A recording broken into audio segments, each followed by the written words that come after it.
Hello everyone, good morning to all of you. आज हम लोग फिर आए हैं आप पढ़ने के लिए। क्या पढ़ने आए हैं? तो आज हम लोग सॉल्यूशन चैप्टर क्लास 12th का जो सॉल्यूशन चैप्टर है उस सॉल्यूशन चैप्टर का चौथा पार्ट पढ़ने आए हैं। और चौथे पार्ट का बेटा क्या नाम है? तो उस चौथे पार्ट का नाम है कॉन्सेंट्रेशन ऑफ सॉल्यूशन। क्या नाम है? क्या बोला मैंने? Concentration of solution. तो देखिए, कॉन्सेंट्रेशन ऑफ सॉल्यूशन को हिंदी में क्या कहते हैं? विलयन की सांद्रता। क्या कहते हैं? विलयन की सांद्रता। Concentration of solution. What is the meaning of concentration of solution? तो सबसे पहले मैं आपको बताऊं कि कॉन्सेंट्रेशन ऑफ सॉल्यूशन होता क्या है। What is the meaning of concentration of solution. Concentration of solution का मतलब क्या होता है?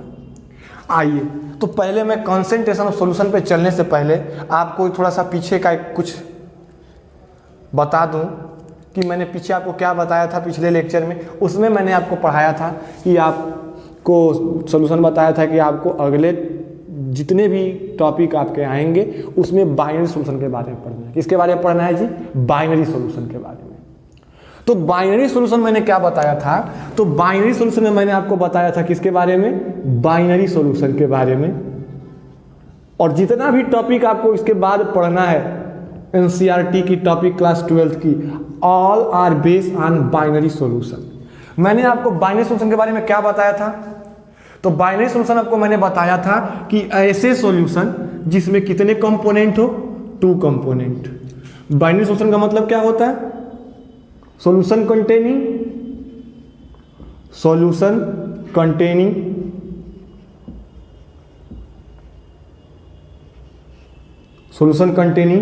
2 component. Solution containing 2 component. Binary solution क्या होता है भाई? तो सॉल्यूशन कंटेनिंग 2 कंपोनेंट। कौन कौन से कंपोनेंट होते हैं? तो 1 सॉल्यूट कंपोनेंट होता है और 1 सॉल्वेंट कंपोनेंट होता है। एक सॉल्यूट और एक सॉल्वेंट। सॉल्यूट और सॉल्वेंट आपको मैंने बताया था। Component presenting component of solution, component of solution presenting lesser amount. और सॉल्वेंट के लिए क्या बताया था? Component of solution presenting in larger amount. Solution में जो कंपोनेंट, जैसे सॉल्यूशन बनाए चीनी पानी का, तो उसमें जो कम होगा, चीनी कम है तो चीनी इज सॉल्यूट यानी शुगर सॉल्यूट होगा, पानी ज़्यादा है तो सॉल्वेंट होगा। यानी ऐसे सॉल्यूशन जिसमें एक ही सॉल्वेंट और एक ही सॉल्यूट हो। फिर से मैंने आपको रिपीट कर दिया कि ऐसे सॉल्यूशन बाइनरी सॉल्यूशन में केवल 2 कंपोनेंट। कौन कौन से? एक सॉल्यूट कंपोनेंट और एक सॉल्वेंट कंपोनेंट। आइए अब हम चलते हैं कॉन्सेंट्रेशन ऑफ सॉल्यूशन। कैसे सॉल्यूशन का कॉन्सेंट्रेशन पढ़ना है? बाइनरी सॉल्यूशन का कॉन्सेंट्रेशन पढ़ना है। बाइनरी सॉल्यूशन का कॉन्सेंट्रेशन पढ़ना है। किस तरह के सॉल्यूशन के बारे में पढ़ना है हमको? बाइनरी सॉल्यूशन के बारे में। तो देखिए, बाइनरी सॉल्यूशन आपको मैंने बता दिया कि 2 कंपोनेंट है। अब इस बाइनरी सॉल्यूशन के कॉन्सेंट्रेशन से क्या रिलेशन है? What is the relation of concentration of binary solution? तो बच्चे ध्यान देने वाली बात है कि कॉन्सेंट्रेशन का मतलब ही होता है किसी भी सॉल्यूशन का, क्योंकि आपको सिलेबस में केवल बाइनरी सॉल्यूशन पढ़ना है, लेकिन यहां पर किसी भी प्रकार का बाइनरी सॉल्यूशन हो, टर्नरी सॉल्यूशन हो, क्वाटरनरी सॉल्यूशन हो, सबका कॉन्सेंट्रेशन होता है, सबका अपना अपना कॉन्सेंट्रेशन होता है। लेकिन अकॉर्डिंग टू सिलेबस हमें केवल बाइनरी सॉल्यूशन के बारे में पढ़ना है, केवल बाइनरी सॉल्यूशन के बारे में पढ़ना है। देखिए, तो कॉन्सेंट्रेशन ऑफ सॉल्यूशन का क्या मतलब होता है? तो किसी भी सॉल्यूशन का कॉन्सेंट्रेशन की बात करें तो कॉन्सेंट्रेशन का मतलब होता है अमाउंट। किसका अमाउंट? सॉल्यूशन के बारे में पढ़ रहे हैं तो अमाउंट ऑफ सॉल्यूट। और सॉल्यूट मैंने बताया है कि कंपोनेंट ऑफ सॉल्यूशन, किसी भी सॉल्यूशन का वो कंपोनेंट जिसका अमाउंट क्या हो? कम हो, कम अमाउंट में प्रेजेंट हो। यानी किसी भी सॉल्यूशन का कंसंट्रेशन की बात करें तो कंसंट्रेशन में किसकी बात करते हैं, तो amount of solute present in solution. देखिए किसी भी बाइनरी सॉल्यूशन के according to syllabus we have to discuss about binary solution and what is binary solution containing two component. अब इस टू कंपोनेंट में अब किसी भी बाइनरी सॉल्यूशन में कितना सॉल्यूट प्रेजेंट है, किसी भी बाइनरी सॉल्यूशन में कितना सॉल्यूट प्रेजेंट है, और उस सॉल्यूट के अमाउंट को ही क्या कहते हैं, कंसंट्रेशन ऑफ सॉल्यूशन। किसी भी बाइनरी सॉल्यूशन में amount of solute present in any binary solution. क्योंकि मैं बाइनरी बार बार वर्ड इसलिए यूज कर रहा हूं क्योंकि सिलेबस में हमें बाइनरी ही पढ़ना है। कंसंट्रेशन केवल बाइनरी सॉल्यूशन का नहीं होता, पेट केवल इंसान का नहीं होता, कुत्ते का भी पेट होता, लेकिन बात केवल इंसान के पेट की जाती है क्योंकि वो तो जानवर है। तो देखिए बाइनरी सॉल्यूशन में कंसंट्रेशन पढ़ना है, और कंसंट्रेशन का मतलब होता है amount of solute presenting solution. अब इस कंसंट्रेशन को बताने की अलग अलग मेथड है, इसको कैसे बताया जा सकता है, उनकी क्या यूनिट हो सकती हैं। जैसे आप जाते हो आलू लेने तो कहते हो कि आलू कैसे किलो है, तो दुकान वाला बोलता है कि 12 रुपये हो, 14 रुपये हो, 20 रुपये हो, उस आलू का रेट आपको बताता है। तो वहाँ पर उस आलू के अमाउंट को किस में डिनोट किया जाता है, किलोग्राम में। ऐसा तो नहीं होता कि 5 लीटर आलू दे दो, 5 लीटर आलू नहीं मांगते हैं, 5 केजी आलू मांगते हैं। और दूध ले जाओगे तो केजी में नहीं लीटर में मांगते हैं। यानी उसके अमाउंट को, किसी भी चीज़ के अमाउंट को या तो लीटर, किलो लीटर, ग्राम, दूरी जाना होता है। जैसे आपको जाना है घर तो पूछेंगे यहाँ से आपका घर कितना किलोमीटर दूर है, ये नहीं पूछते हैं कि यहाँ से आपका घर कितना किलोग्राम दूर है, पूछते हैं जी। कहीं पूछते हो कि बलिया से दिल्ली की दूरी कितना किलोग्राम है, नहीं पूछते। पूछोगे तो दूझा पर दे के कह देंगे कि कहाँ से पढ़ा लिखा मूर्ख आ गया। तो देखिए, तो इस तरह से इस कंसंट्रेशन को बताने की, एक्सप्रेस करने की अलग अलग मेथड और अलग अलग यूनिट है। आज हम लोग केवल 2 यूनिट के बारे में विस्तार में पढ़ेंगे। 2 टाइप के, अभी होते हैं बहुत सारे, लेकिन आज आपको मैं 2 ही बताऊंगा। गर्मी बहुत ज़्यादा और पंखा भी नहीं चल रहा है। तो देखिए आगे आपको मैं बताऊं कि कंसंट्रेशन ऑफ सॉल्यूशन यानी amount of solute presenting solution. Solute के अमाउंट को कितने अमाउंट में, ज़्यादा अमाउंट में प्रेजेंट होगा सॉल्यूट तो कंसंट्रेटेड सॉल्यूशन। अगर सॉल्यूट का अमाउंट कम है, फिर से मैं रिपीट करता हूँ, अगर कोई सॉल्यूशन है वहाँ पर सॉल्यूट ज़्यादा है यानी सॉल्यूट मैक्सिमम है, तो कहते हैं कि सॉल्यूशन का कंसंट्रेशन ज़्यादा है, यानी ये कंसंट्रेटेड सॉल्यूशन है। और अगर कोई सॉल्यूशन है वहाँ पर सॉल्यूट कम प्रेजेंट है, सॉल्यूट का मात्रा कम है, तो उसको क्या कहते हैं कि सॉल्यूशन का कंसंट्रेशन कम है, और उसको एक स्पेशल नेम देते हैं डाइल्यूट सॉल्यूशन। जैसे घर में आप 5 शरबत बनाएं, उस 1 गिलास पानी में 12-13 चम्मच चीनी डाल के ज़बरदस्ती उसको गर्म करके जैसे भी मिला दिए, तो क्या हो जाता है, वो चीनी जिस पानी में डाले हो वो पानी जो होता है वो गाढ़ा हो जाता है, यानी कंसंट्रेटेड हो जाता है। यानी वहाँ पर सॉल्यूट का अमाउंट ज़्यादा था, यानी कंसंट्रेशन ज़्यादा था। और वही अगर 1 गिलास पानी में 2 चुटकी चीनी डाल दें, 2 चुटकी चीनी, तो उसका कंसंट्रेशन क्या होगा, कम होगा। यानी उस सॉल्यूशन का कंसंट्रेशन यानी उसमें अमाउंट ऑफ सॉल्यूट क्या था, कम था। और जब सॉल्यूट का अमाउंट कम है तो उसको कहेंगे कि सॉल्यूशन इज डाइल्यूट। तो इसमें कितना अमाउंट है, कैसे इसको एक्सप्रेस करते हैं, तो आइए आप लोग उसको पास करके वीडियो को नोट कीजिए, मैं मिटा रहा हूं। देखिए method to express the concentration of solution, method to express the concentration of solution. देखें अब इसमें आपको कंसंट्रेशन को कैसे बताएंगे, अगली टॉपिक है मेथड टू एक्सप्रेस। देखिए अब आपको मैं जब पढ़ाने जा रहा हूं कि method to express the concentration of solution, यानी अब तक आपको मैंने बताया कि कंसंट्रेशन यानी amount of solute present in solution, amount of solute present in solution. अब यहाँ पर method to express the concentration of solution, हम लोग कंसंट्रेशन दोनों के टर्म में पढ़ेंगे, सॉल्यूट और सॉल्वेंट दोनों के टर्म में पढ़ेंगे। तो देखिए मेथड्स टू एक्सप्रेस, कैसे एक्सप्रेस करते हैं, तो देखो ध्यान से सुनेंगे कि किसी भी सॉल्यूशन के कंसंट्रेशन को एक्सप्रेस करने की अलग अलग विधियां हैं, अलग अलग मेथड है। मास के आधार पर कर सकते हैं, वॉल्यूम के आधार पर कर सकते हैं, अलग अलग है, mass percent, volume percent, mass by volume percent, part per million, molarity, molality, mole fraction, normality.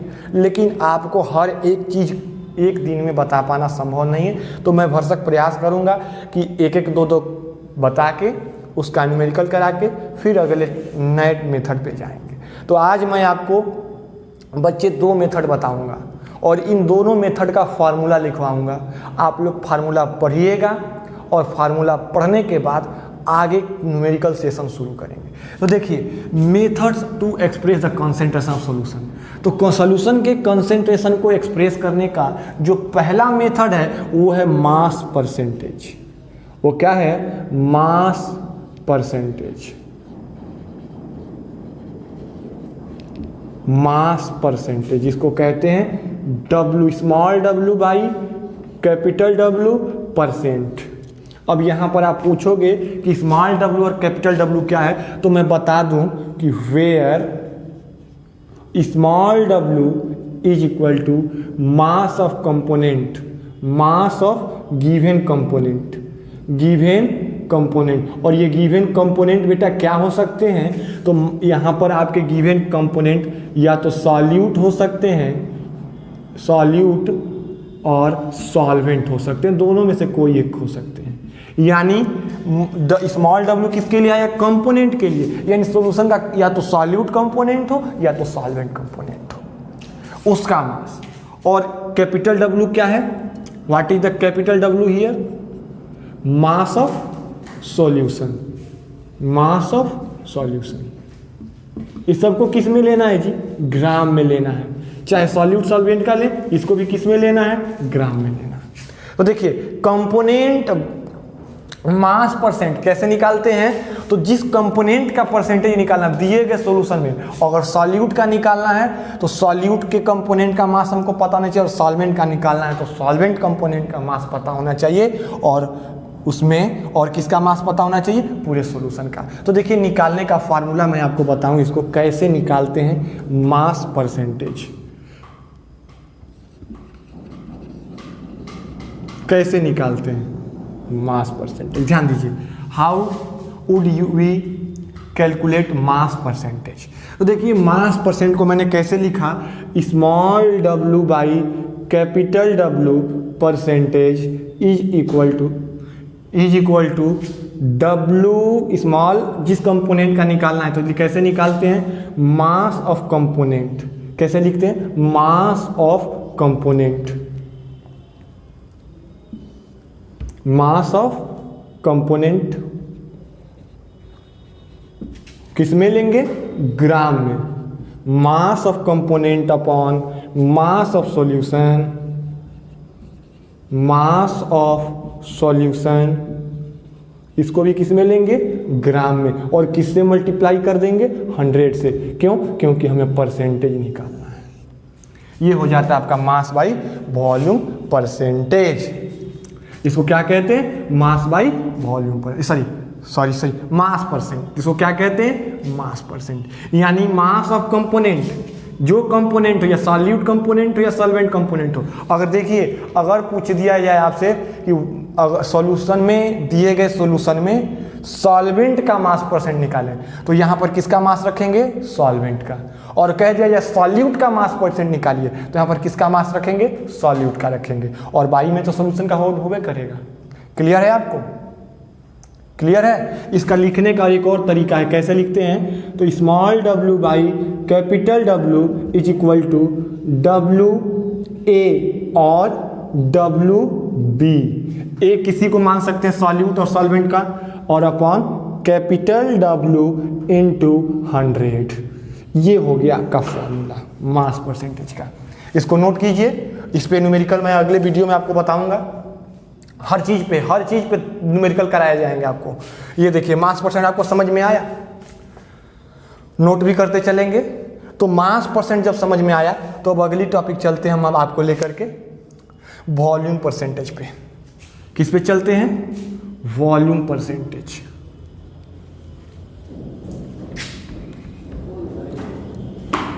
अगली टॉपिक आपको लेके चलते हैं volume percentage.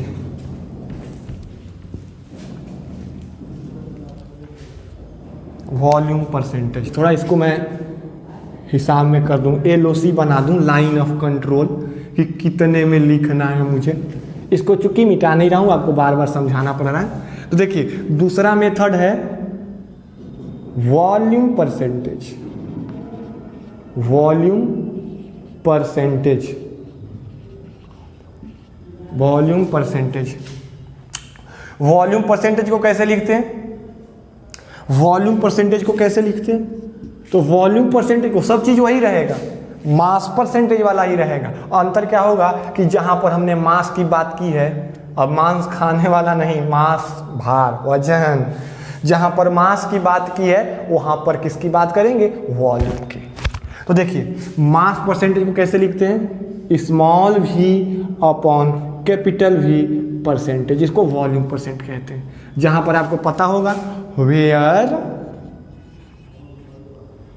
Small v is equal to, जहां पर स्मॉल v क्या है? Volume of given component, volume of given component. अब गिवन कंपोनेंट क्या हो सकता है? सॉल्यूट या सॉल्वेंट, सॉल्यूट, सॉल्यूट और सॉल्वेंट हो सकता है गिवन कंपोनेंट आपका। और कैपिटल V क्या है? तो volume of, volume of solution, पूरे सॉल्यूशन का वॉल्यूम भी, और जिस कंपोनेंट का निकालना है उसको स्मॉल v। तो इसको कैसे एक्सप्रेस करेंगे भाई? तो वॉल्यूम बाई वॉल्यूम परसेंट को कैसे लिखते हैं? Small v upon capital V। Volume percent को डिनोट करने का ये तरीका, percentage is equal to volume of, volume of component. अब कंपोनेंट आपका क्या हो सकता है? सॉल्यूट कंपोनेंट हो सकता है या सॉल्वेंट कंपोनेंट होता है। इसको किस में लेते हैं? मिलीलीटर में, और divided by volume of, volume of solution. इसको भी किस में लेते हैं भाई? बताएगा कोई? बताइए आप लोग के ध्यान से किस में लेना चाहिए? बोलिए। अरे भाई दोनों की यूनिट सेम होगी, जब इसको ml में ले लिए तो इसको भी ml में ही लेंगे, इनटू 100। एक बात आपको मैं बताऊं, इस तरह के जो ये आपको पढ़ना है वॉल्यूम परसेंटेज, ये आपको लिक्विड सॉल्यूशन के लिए पढ़ना है। किसके लिए पढ़ना है? ये लिक्विड सॉल्यूशन के लिए। ये जो आपको पढ़ना है ये लिक्विड सॉल्यूशन के लिए पढ़ना है, volume percentage for liquid solution. क्योंकि सॉल्यूशन तो सब लिक्विड ही होते हैं। आप कहोगे सर सॉल्यूशन तो लिक्विड ही बनता है, सॉलिड सॉल्यूशन गैसियस सॉल्यूशन ही बताए हैं, लेकिन ये कब लागू होगा? ये जो है आपका वॉल्यूम बाय वॉल्यूम परसेंट, जब दोनों कंपोनेंट सॉल्यूट और सॉल्वेंट दोनों कंपोनेंट लिक्विड हो, जैसे पानी में नींबू में रस को मिला दिए या पानी में अल्कोहल को मिला दिए, तो जब दोनों कंपोनेंट आपके लिक्विड होंगे तो ये वाला आपका, ये वाला जो है आपका लागू होगा। When both component are liquid then this formula is applicable. यानी लिक्विड सॉल्यूशन के लिए, किसके लिए भाई? लिक्विड सॉल्यूशन के लिए। देखिए तो यहां पर वॉल्यूम परसेंटेज की बात हो रही थी, तो वॉल्यूम परसेंटेज का जरूरत कब पड़ता है? जब एक लिक्विड को दूसरे लिक्विड में मिलाए हैं, जैसे अल्कोहल को पानी में मिलाए हैं या पानी को अल्कोहल में मिलाए हैं, अल्कोहल इन शराब पानी में मिलाए हैं, तो वहां पर तो सॉल्यूट सॉल्वेंट दोनों लिक्विड हैं जी। तो वहां पर अब मास की बात करना थोड़ा अटपटा लगेगा, अजीब लगेगा। तो उस तरह के सॉल्यूशन के परसेंटेज को, कंसंट्रेशन को डिनोट करने के लिए, उस तरह के सॉल्यूशन के कंसंट्रेशन को बताने के लिए हम लोग वॉल्यूम परसेंटेज का यूज करते हैं। जैसे वॉल्यूम परसेंटेज को लिख कैसे सकते हैं? तो V upon capital V percentage equal to, अगर कंपोनेंट A का निकालना है तो VA अपॉन V और इंटू 100, सॉरी, और कंपोनेंट B का निकालना है तो V upon capital V into 100। Clear है? यानी वॉल्यूम अगर कंपोनेंट A का निकालना है तो कंपोनेंट A का वॉल्यूम को किससे डिवाइड कर देंगे, पूरे सॉल्यूशन के वॉल्यूम से और मल्टीप्लाइड बाय 100। अगर कंपोनेंट बी का निकालना है तो कंपोनेंट बी के वॉल्यूम को पूरे सॉल्यूशन के वॉल्यूम से डिवाइड करके 100 से मल्टीप्लाई कर देंगे तो कंपोनेंट बी का वॉल्यूम परसेंट निकल जाएगा। तो अभी दो मेथड आपको मैंने बताया, मास परसेंट एंड वॉल्यूम परसेंट। थोड़ा उसको मैं आपको रिकैपिचुलेट कर दूं, पीछे लेके थोड़ा रिवाइज करा दूं कि आपको मैंने बताया कॉन्सेंट्रेशन ऑफ सॉल्यूशन, कि what is the meaning of concentration of solution. So concentration of solution का क्या मतलब होता है, तो concentration of solution denotes the amount of solute present in solution. किसी भी सॉल्यूशन में कित अमाउंट में सॉल्यूट प्रेजेंट है, what is the amount of solute present in solution, यानी हमारे सॉल्यूशन में कितने अमाउंट में जो सॉल्यूट प्रेजेंट है उसका अमाउंट क्या है। सॉल्यूट हमने बताया आपको कि जो कंपोनेंट हमारे सॉल्यूशन में कम अमाउंट में प्रेजेंट होता है, लेस अमाउंट में प्रेजेंट होता है, तो जो कंपोनेंट कम अमाउंट में प्रेजेंट होता है उसको सॉल्यूट कहते हैं, जो ज़्यादा होता है सॉल्वेंट कहते हैं। क्लियर है। अब इसमें सॉल्यूट और सॉल्वेंट के अमाउंट को डिनोट करने के लिए हम लोग अलग अलग मेथड का यूज करते हैं। मास परसेंटेज आपको बताया कि मास ऑफ गिवन कंपोनेंट कैसे निकालते हैं, तो मास of given component upon mass of solution 100 से मल्टीप्लाई कर देंगे। वॉल्यूम परसेंटेज कैसे निकालते हैं, तो volume of given component upon volume of solution 100 से मल्टीप्लाई कर देंगे। कंसंट्रेशन ज़्यादा होगा तो कॉन्सेंट्रेटेड सॉल्यूशन, कंसंट्रेशन कम होगा तो डाइल्यूट सॉल्यूशन। ये आपको यहाँ तक की लेक्चर क्लियर है। तो चलिए अब आज के लेक्चर के लिए इतना ही, फिर अगले लेक्चर में आपसे मैं मिलूँगा, तब तक के लिए आप सबको बाय।